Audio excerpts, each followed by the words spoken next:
A Sapphire Running Zone podcast. Hi everyone, this is Tim from the Sapphire Running Zone. Welcome to another of our Run and Review podcasts.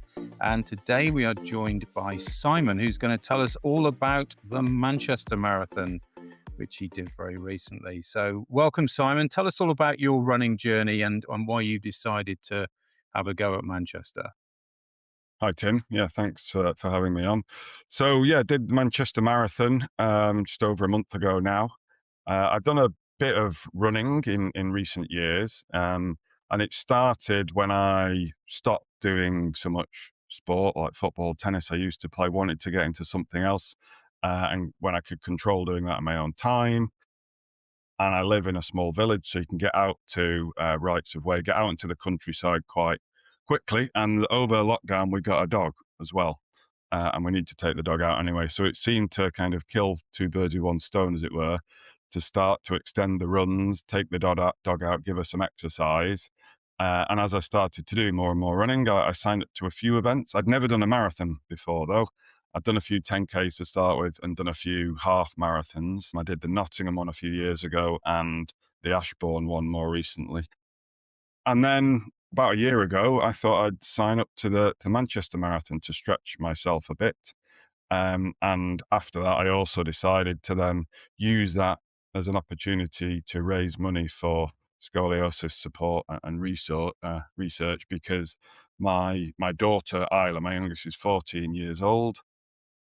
We noticed just over a year ago that she had curvature in the back, went through the NHS, who've been great. And she had an operation to help correct that spinal fusion surgery about 2 months ago. So I thought it was a good opportunity, a good time to put back and raise some funds for a support group here. Great. Well, that's a fantastic thing to do, and we'll talk about your fundraising a little bit later on. First up, though, what was the impact of fundraising on your training? Because obviously, you've trained over the winter. It can be tough on those sort of dark nights, dark mornings as well, of course.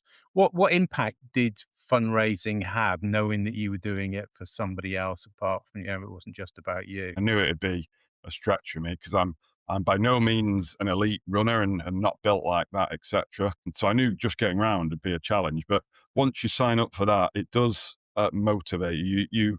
You don't want to let people down once you're doing it. And the good of that is that you are motivated to get up. If it's either an early morning or a late night run, fitting around your schedule, your work, everything else you need to do with children, then you can't. It's much harder to drop it. You motivate yourself to get up that bit early or run. Sometimes I've been running when it's just starting to go dark as well, and you push yourself a bit harder, I think. And you make sure you can be doing those runs. I was making sure I was running 3 times a week, making sure I was doing a long run, extending my distance, and then some faster runs as well. So it does push you to do that and motivate you a bit in doing so, I would say. So what were the sort of highs and lows of your training, and when did you get started? So I was doing a bit of general running anyway with the dog. I think I got one of these online plans. You can pick, I think, between 12 and 16 weeks. I think I went kind of in the middle of 14-week plan off the back of just doing a bit of background running. And it's quite specific what it lays out for you. Then you can tailor it a little bit, picking your distance, your event, your predicted time that you'd like to try and get to, and how many days a week you can run and which days you pick. And it gave a bit of structure to something that I was just casual before that. When to do longer runs, when to have rest days, when to do your faster but shorter runs, and to prompt you to do a bit of different training like strength, stretch type training as well, which really helped me. And what was the longest run that you got up to? I got up to 30 kilometers, just over 30 kilometers before. I should have, according to the plan, gone a bit further and gone to 35, I think. So I think that's what plans would recommend, getting up to 35 kilometers out of the 42 and a bit for the event. But it coincided when I was meant to be hitting peak with just after when my daughter had surgery. So it did become a bit more challenging because I was going into the hospital. She stayed in there for several days after the surgery. My wife stayed in with her. And I was going in every day to help, to see her, to give my wife a break, etc. So that was a specific challenge timing wise for me, was when that happened, and the peak kind of time to support her and my wife in hospital, and then as she came home immediately afterwards. So that was one of the reasons I didn't happen to get right up to that distance. I think we can let you off that, and it's certainly a very real reminder of why you were doing it, wasn't it? Yeah, yeah. So what was it like during the taper period then? Because that's always a bit weird for people, isn't it? I guess you get into the habit, quite a positive habit, but you get into the habit of running. And once I guess you're over the hump of it being really hard work extending those distances, you do get a bit of the endorphins, you do get a bit of the kick in of liking doing the running, getting out, especially as you're coming out of winter and you're coming into spring as well. And so, yeah, you are kind of like a cat on a hot tin roof ready to go by the time the day comes. And what was it like during race week then? When did you head up to Manchester? I stayed the night before and the night after in Manchester. So I drove up and got the tram in the night before.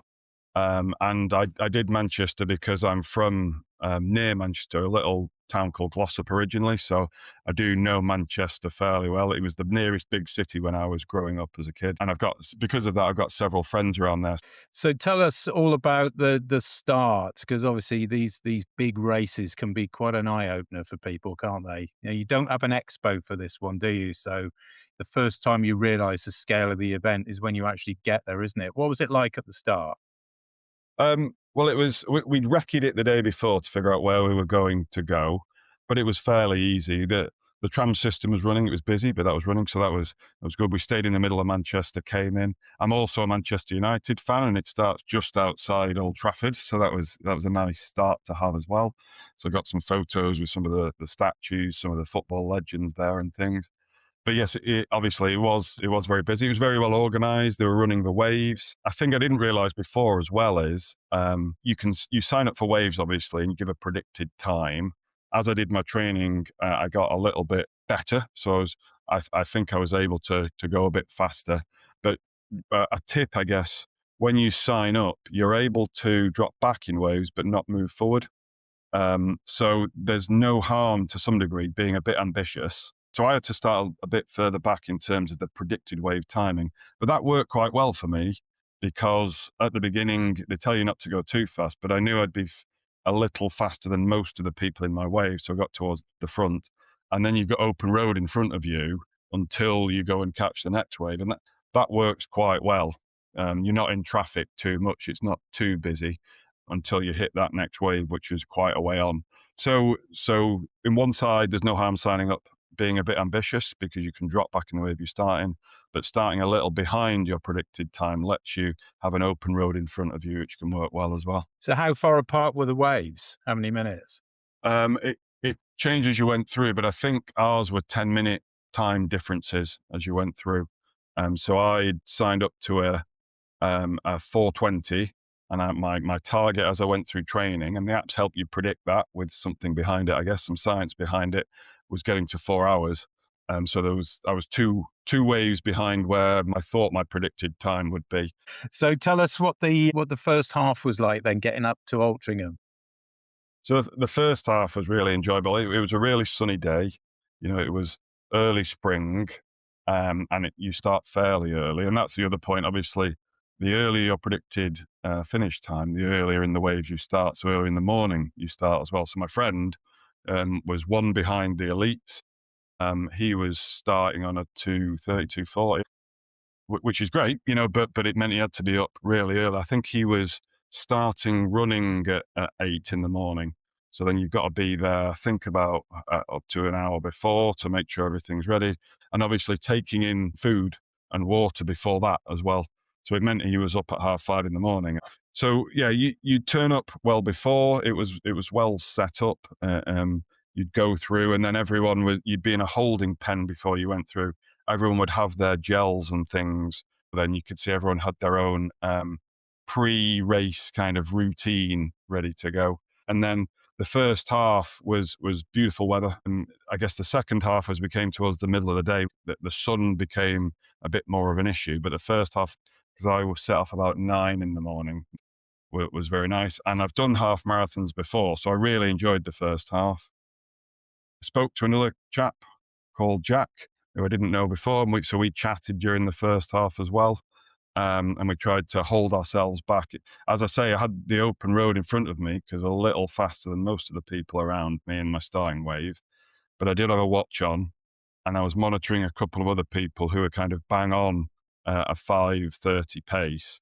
So I was deliberately holding myself back because, again, as the endorphins kick in, the momentum of the day, you've got lots of supporters there in a big city. It can be tempting to speed up and go for it. And I was deliberately holding myself back a bit. I know Manchester, as I say, from when I was a kid. So it was nice to be familiar with some of the surroundings as you're running through as well. What was the crowd support like, Simon? It was really good for most of it. In the central bits at the start, loads of people. And then towards the end, it really built up. Loads of people and lots of things going on. Kids in massive dance troupes doing routines, people with drums, singers and DJs going around. And then there was people offering drinks, food, jelly babies, etc. And that was all really useful. Alongside, obviously, the water stands, and they had some gel stands as well, which helped because I was running with a running belt because I hadn't run this far before. And when you do a 10K, if it's hot, you need a bit of water, but you don't need any food. But as you get to half marathon and marathon distances, again, I've not done a lot of proper long distance running before, but you do have to start thinking about your drink and your food intake strategy a bit. And I'd never really done gels before, so I wasn't really used to them, but they definitely helped. And having them on the course meant you didn't have to carry everything on you as well. What was that last couple of miles like then? Tough. I mean, the support was great, don't get me wrong, but I'd not run a marathon before, and I hadn't quite pushed in the peak distances, like I say, to where I'd want to get to. I've done quite a bit of training at half marathon distances. And the weather was great. But the first half, I would say, very enjoyable. I was at my pace and it felt right to be doing so. And I'd built in to my target about 6 or 7 minutes margin. So I was under the 2 hours at the halfway point. The next 10K after that, the kind of half to 3/4 mark, I'd say was then steady. And I could feel fatigue settling in a bit into my legs, in particular my thighs, my quads.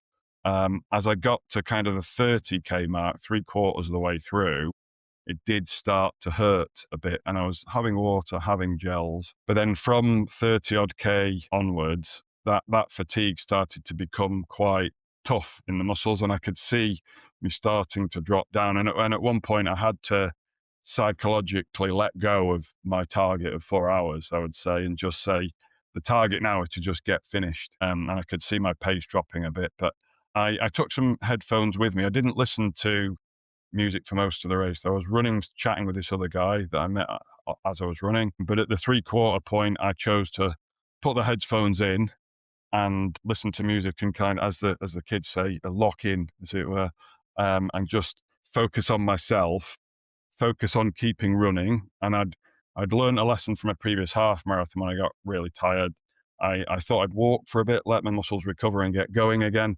And to me, that just didn't work at all. I think from reading up on it afterwards, the lactic acid sets into the muscles once you stop properly moving, and it's really hard to get going again. So I was determined to not walk, but by the last few miles, I was running at a pretty slow pace, I would say. Obviously, the course has got plenty of support, but that period from sort of 30K on, what was the impact of the crowd on your running? Did they hugely motivate you, or was there not enough around at that point? The first 3/4, they really helped, and that was very motivating because I wanted to engage them, I guess. And each person will be different, I'm sure.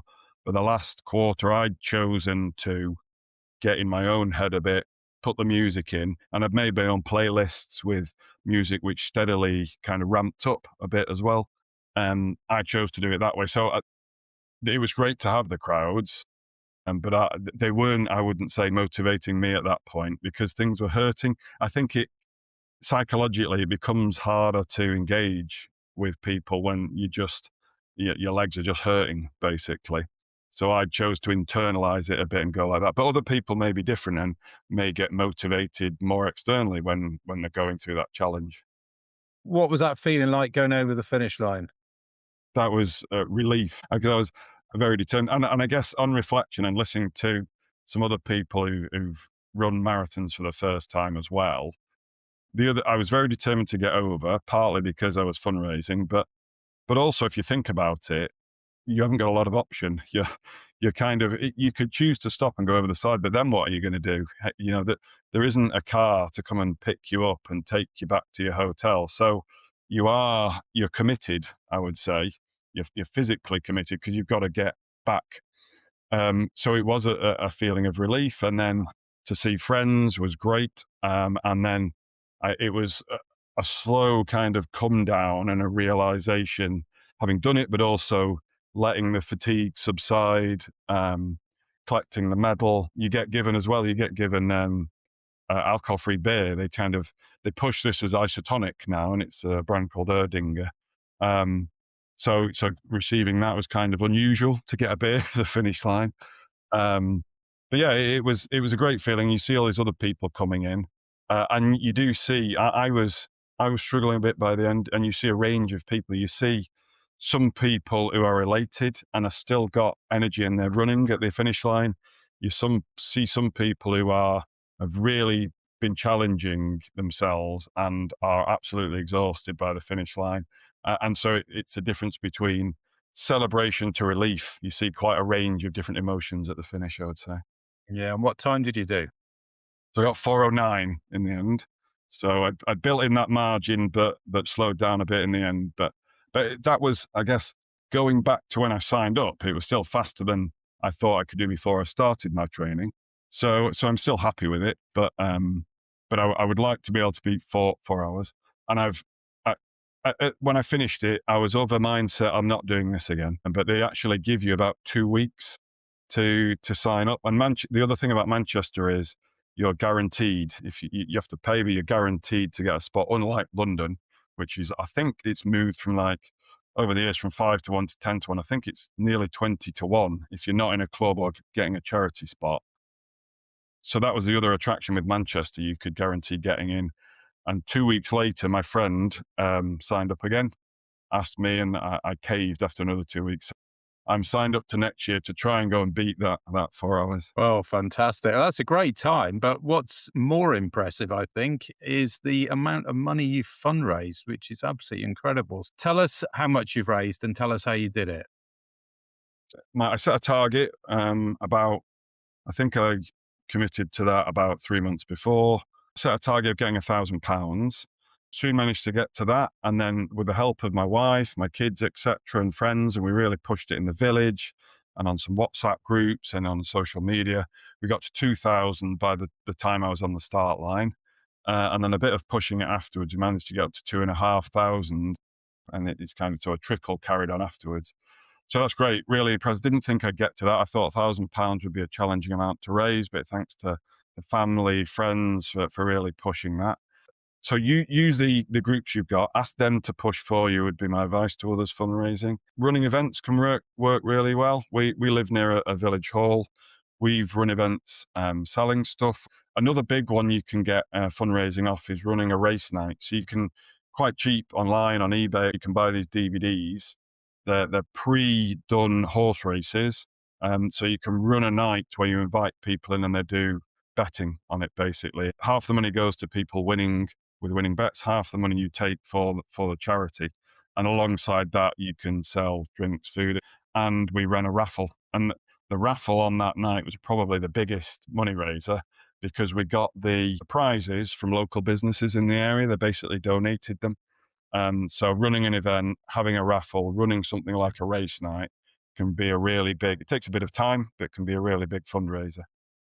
Yeah, let's explore that race night a little bit more because I'm a huge fan of putting events on because I think, yes, of course you can keep asking people to sponsor you, but giving something back to people I think is really important when you're doing this kind of thing. So just tell us a little bit more. How many people did you invite? How much did the raffle raise? That kind of stuff. We ran it at the village hall. We got people from the local area. I think we got about 45 people in on the night, and you use this DVD. You run a series of races and they give you tickets. You buy these tickets as well.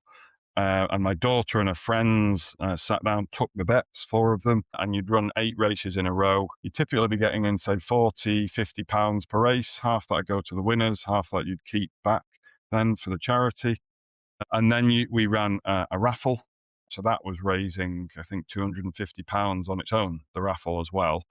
And then we sold some food and drinks on the night, which made, I don't know, another 80, 90 pounds, I think. So all in that was a substantial amount to be able to raise in one night. You have to pay for the hall, so there's a few costs, but the DVD and tickets are fairly cheap. So overall, you can raise quite a lot. It takes some prep before to be able to do that. I kind of ran the night as compere, and my daughter and her friends did some of the admin, running the raffle and taking the tickets and all that type of thing. So does the DVD thing come with tickets, or as like a race night pack, or was it Yeah. separate? Yeah, you can just buy a package like that. You get the DVD, the instructions and help of how to run it, and these tickets for each race and each horse. So different colours for each race, and they've got different numbers on for each horse, betting for each race. The best part of £400 or £500 you raised that night. Yeah, at least I think with the raffle as well. I think over £500. Yeah, so that's a really good way to get a substantial amount in. And people enjoyed the night. You know, they were thankful. They'd like to do it again because it's a form of entertainment, really, and it brings local people, local community together to have fun. And so they'd like to come and do that. So we could run it in the future again for this or for other charities. So do you think I know I haven't asked you yet whether you're going to fundraise for next year's Manchester, but if hypothetically, if you did, do you think you could raise that kind of money again? I think running an event like that because people asked and they feel it's something they're coming to and getting something back from, there's no reason I don't think you couldn't replicate that again.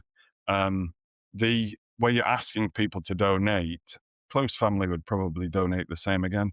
I'm less sure about friends because it's more of a one-off maybe for friends, especially because our daughter's had the surgery now, and that's a big thing that people can psychologically get their heads around, a local specific connection to something that's happened. So I think we could raise a good proportion of it, but maybe not all of it with friends. What's coming between now and next April? What other events have you got planned? What other races? I've not signed up to anything yet, but what I have started doing is park run with my other daughter. And I'd hope to, in time, get my daughter who had the surgery back to that as well. So park run's a great running event.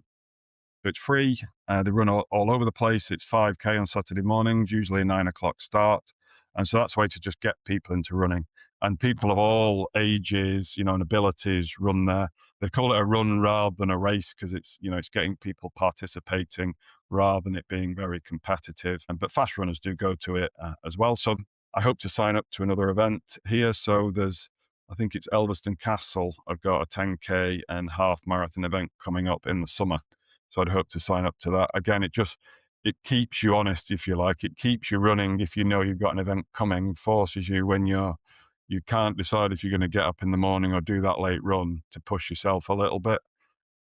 Just quickly summarising Manchester, what were the sort of highs and lows for you, and why have you decided to do it again? Is it because you feel like you've got unfinished business, or did you just love it? Immediately afterwards, I was of a mind I wasn't going to do it again. I enjoyed Manchester because I know it, because other friends want to do it again.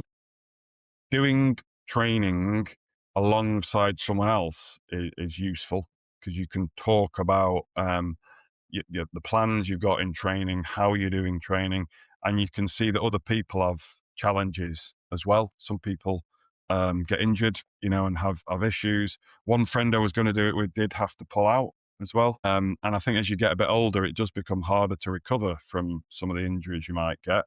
And doing it alongside someone who'd run them before was a good way to get advice, because there's lots of advice online, but some of them sometimes are pushing a product, be it an app or food or whatever it might be. So it's good to get objective advice from people who've done that before as well. So that's useful. Manchester was close enough and guaranteed entry, like I say, as well. So that was certainty that I knew it was going to be happening, and it was relatively easy for me to get there. And my friends were then there at the finish line as well to see me finish, and I could celebrate afterwards with them. That is another part of it, is getting your friends, family, especially a partner, on board with what you're doing, because it does take some time. And if you could do it with a partner, that's great. But if you've got kids, then if you're both out, that's a challenge. So, getting your partner on board, and I guess fundraising gives you a good reason then to do it, an additional reason to go out and do that. So maybe helps with getting buy-in from family as well. I think that's a really good point, and we have touched on that on a few podcasts, but probably not enough. It is quite demanding for a family situation, isn't it? Particularly when you start getting onto those long runs in the last 6 weeks or so. You can be out the house for 3 hours, and by the time you've got yourself psyched to go out and then showered when you get back, you can be looking at 5 hours of messing Yeah. around. So Yeah. it is a big deal, and I think you're absolutely right with the fundraising side. If you can get your partner engaged with that side of it, it feels more like a team effort, doesn't it? Yes. Yes. It motivates you, but for others, it gives a good reason that you're doing it as well. Well, thanks so much for coming on and sharing your Manchester Marathon experiences and your fundraising experiences as well. That's really useful. And congratulations on the time, and also on that fantastic amount of fundraising that you've raised. That was absolutely tremendous. And good luck over the summer with the next few races and with Manchester next year. Thanks very much. Thank you. Thanks for listening to this Sapphire Running Zone podcast.